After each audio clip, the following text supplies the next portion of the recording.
My Thomas Story Library, Diesel.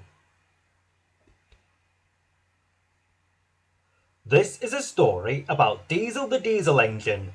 He played tricks on other engines, so no one liked working with him. But when Thomas got into trouble, would Diesel come to his rescue? One day, Percy wasn't feeling well. His joints ached and he couldn't breathe properly. The Fat Controller came to inspect him. "You need to go to the works to be repaired," he said. "I'll have to get another engine to do your work until you're better."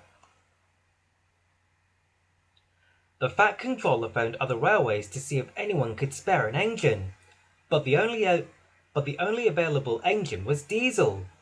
The Fat Controller didn't want to use Diesel because the last time he had worked at his station, he had caused so much trouble that he had been sent away in disgrace. But as no other engine could help out, Diesel had to do. The next day, Diesel came to the station to collect the troublesome trucks. Thomas was not happy to see him because Diesel had played so many tricks on him before. "Take these trucks to the harbour," Thomas said, "but don't play any silly tricks," he warned him.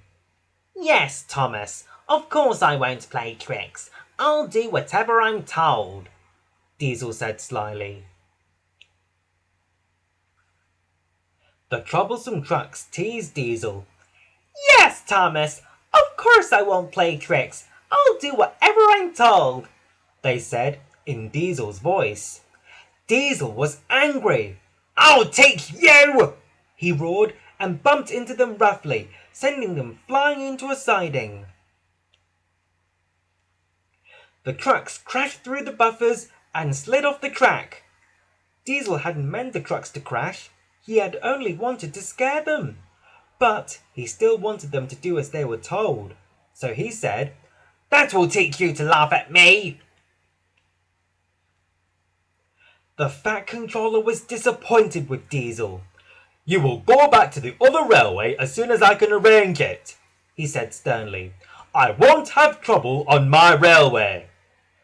After such a severe telling off, Diesel was glad to be going home. A few days later, Daisy was going up a hill when she felt something splash against her wheels. When she stopped at the next station, she felt hot and her joints were stiff. "You've lost your oil," her driver said. "Bertie can take your passengers while we get you repaired." Thomas had to go over the hill where Daisy had spilt her oil. He was halfway up when his wheels started slipping on the oil. Suddenly, Thomas, Annie and Clarabelle slipped back down the hill. As they reached the bottom, Clarabelle's wheels bounced off the main track onto an unfinished siding. Her front wheels fell off the end of the track and sank into the mud. Thomas was left stranded across the main track. Diesel was at the next station waiting to go home. He laughed when he heard what had happened, but then he realized Thomas was blocking the track, so he couldn't get past. "Bother!" Diesel said crossly. I'll have to help Thomas or I can't get home." Workmen cleaned the oil off the tracks. Then they put sand on them to help Diesel grip them. Diesel moved slowly forward and was coupled to Thomas. Wooden railway sleepers were put under Clarabelle's wheels so she could be pulled back onto the rails. "Thank you for coming to help, Diesel," said Thomas. "We would have been stuck here all day." Diesel gripped the sanded rails and pulled with all his strength. Slowly and carefully, he pulled Thomas, Annie and Clarabelle back onto the main track. "Well done, Diesel," said Thomas.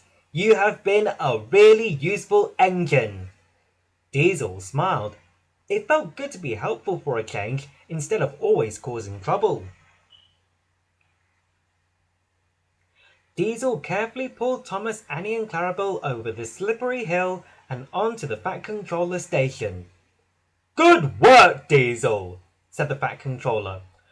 You've been so helpful today that I am happy for you to come back to work at my station."